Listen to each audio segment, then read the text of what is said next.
Voyage littéraire. Les podcasts de Beaumont-sur-Oise. Cycle correspondance.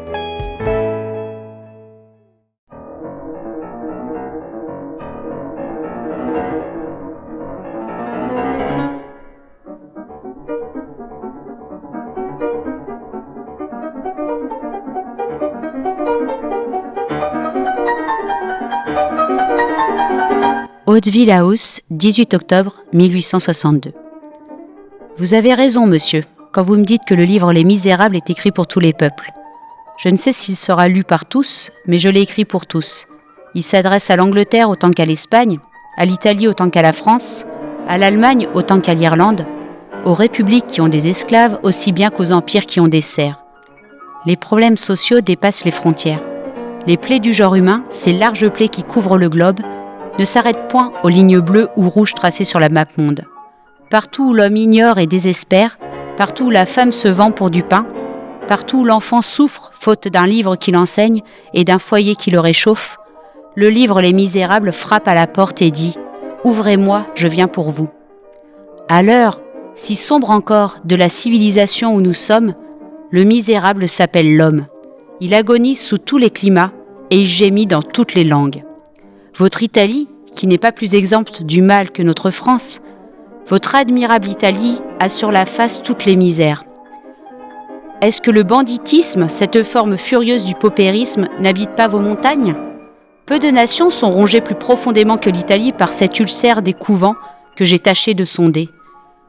Vous avez beau avoir Rome, Milan, Naples, Palerme, Turin, Florence, Sienne, Pise, Mantoue, Bologne, Ferrare, Gênes, Venise, une histoire héroïque, des ruines sublimes, des monuments magnifiques, des villes superbes, vous êtes, comme nous, des pauvres.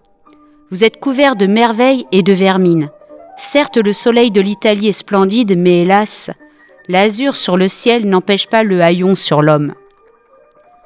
Vous avez comme nous des préjugés, des superstitions, des tyrannies, des fanatismes, des lois aveugles prêtant main forte à des mœurs ignorantes. Vous ne goûtez rien du présent ni de l'avenir sans qu'il s'y mêle un arrière-goût du passé. Vous avez un barbare, le moine, et un sauvage, le lazzarone. La question sociale est la même pour vous comme pour nous. On meurt un peu moins de faim chez vous et un peu plus de fièvre. Votre hygiène sociale n'est pas beaucoup meilleure que la nôtre. Les ténèbres, protestantes en Angleterre, sont catholiques en Italie.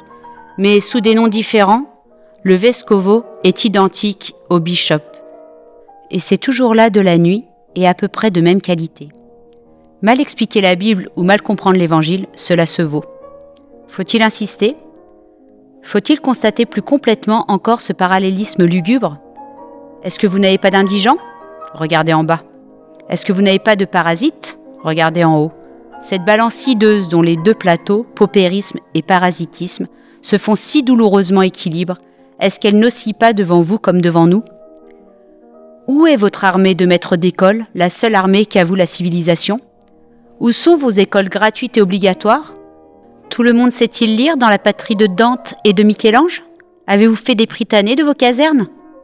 N'avez-vous pas, comme nous, un budget de la guerre opulent et un budget de l'enseignement dérisoire ?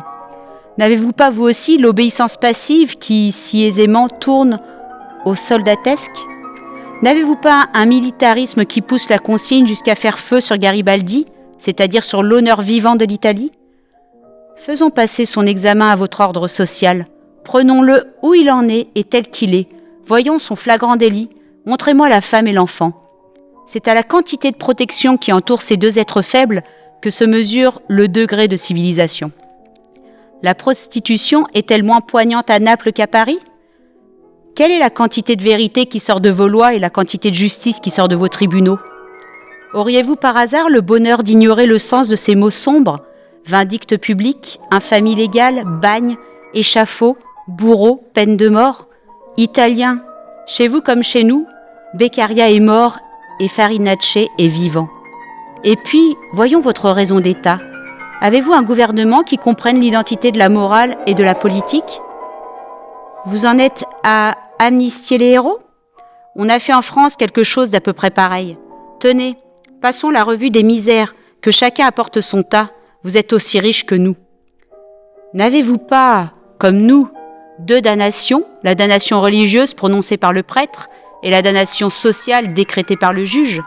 Ô grand peuple d'Italie, tu es semblable au grand peuple de France. Hélas, nos frères, vous êtes comme nous, des misérables.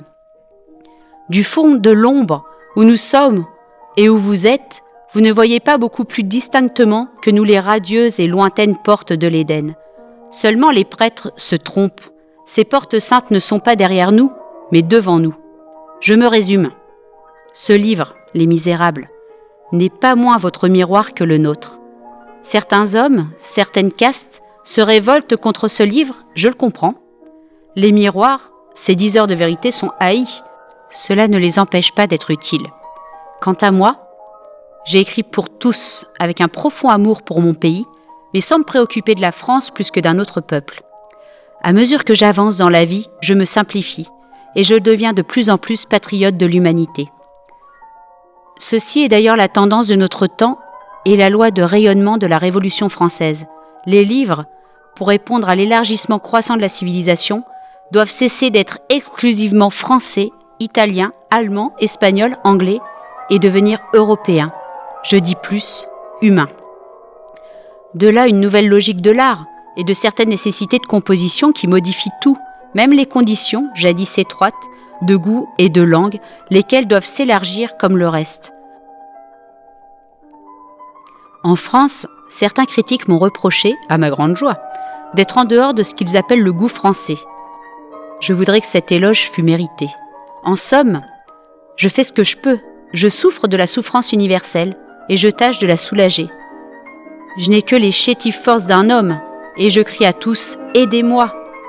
Voilà, monsieur, ce que votre lettre me provoque à vous dire. Je vous le dis pour vous et pour votre pays.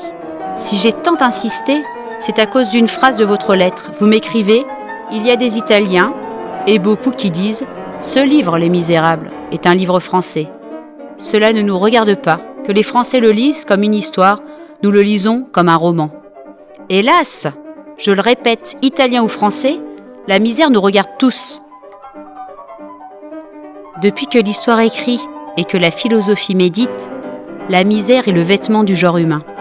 Le moment serait enfin venu d'arracher cette guenille et de remplacer, sur les membres nus de l'homme-peuple, la loque sinistre du passé par la grande robe pourpre de l'aurore.